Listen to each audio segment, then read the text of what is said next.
From Wish TV and the All Indiana Podcast Network, this is the News 8 Daily 8 Podcast with Wish TV's Kylie Conway. A Wish TV News 8 update. Hi, this is Kylie Conway, and this is your News 8 Daily 8 for Thursday, October 27th. A near normal and dry fall day will be here for our Thursday. Bright skies, plenty of sunshine, and highs are going to be in the upper 50s, so we'll stay a little bit on the cooler side. A sad southern Indiana mystery is a mystery no more, and a nationwide search is on for a woman involved.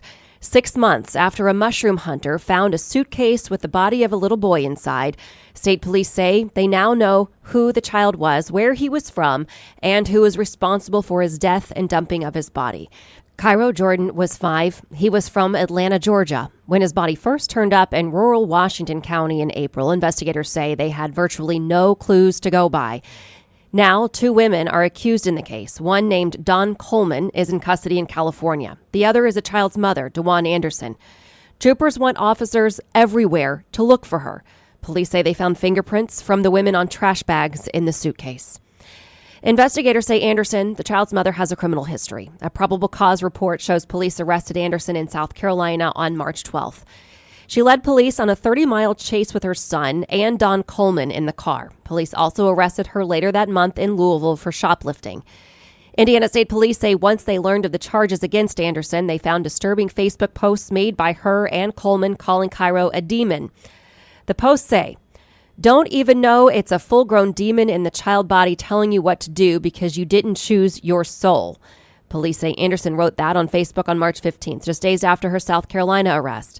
Another post on April 10th states, "Most of the children aren't even really children at that, just in an avatar playing a character." Another one claims the child was 100 years old and was attacking Anderson. Since the investigation began, state police say Anderson has traveled to several locations, including Houston, Las Vegas, San Francisco, and San Diego. She was last seen in the Echo Park neighborhood of Los Angeles. Detectives are now urging people across the country to keep their eyes open and call police if you see her. State police say there was very little information in the beginning of the case, no witnesses, no family members. The only thing they had to go off of was what they had at the scene.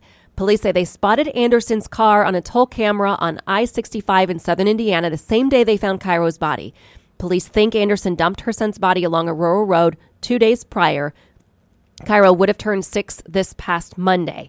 You can find Anderson's picture on wishtv.com and just keep that image in your mind in case you do happen to see her. Call police. Kokomo Police arrested a man in connection to a multi-state muscle car theft ring. Kokomo PD says Devin Barr was part of a group of people that was stealing and reselling Dodge Chargers and other cars with high-performance Scat Pack options. They say the investigation reached as far as Fort Wayne, Toledo, Ohio, and Detroit and Dearborn Heights, Michigan. U.S. Marshals arrested Barr on Tuesday in Toledo after obtaining a warrant for his arrest on charges of auto theft and corrupt business influence. He's set to be extradited back to Howard County now. Kokomo Police say modern technology connected Barr to 2 thefts that happened in Kokomo in March. And Kokomo Police say they're not sure exactly how big this theft ring is. They are asking anyone with information to come forward. Attorneys for former President Donald Trump acknowledged they have received a subpoena from the House committee investigating the Capitol attack. The order gives Trump until November 4th to turn over documents listed in the subpoena and November 14th to testify. Committee leaders have said it's unlikely that Trump will follow the order. He's not publicly committed either way. He could choose to fight the subpoena in court.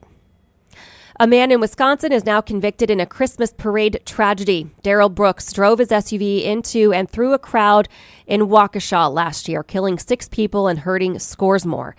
This week, a jury found him guilty on all 76 charges he faced, including intentional homicide and hit and run. Brooks represented himself instead of using an attorney, and the trial stopped a number of times because of outbursts from him and confrontations from the judge. By Wisconsin law, each homicide count carries a mandatory life sentence. A federal judge in Maryland says he may order a mental evaluation for the man charged with trying to assassinate Supreme Court Justice Brett Kavanaugh. The judge ruled yesterday that a mental health evaluation would show whether Nicholas John Rosk is fit to stand trial. According to prosecutors, Rosk flew from California to Washington, D.C. earlier this year with weapons and an intent to kill Kavanaugh.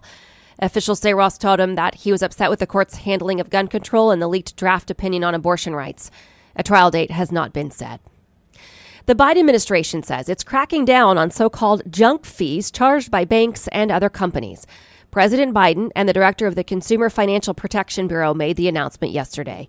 The Bureau says it's targeting overdraft fees and other bad fees charged by banks. The new guidance would make it illegal for banks to charge an overdraft fee on a transaction if the account shows a positive balance at the time of purchase or when the money is withdrawn from their account.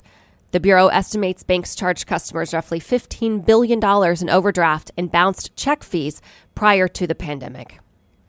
And to business headlines, a railroad strike is back on the table. A second union rejected the Biden administration's negotiated deal, making a strike more likely.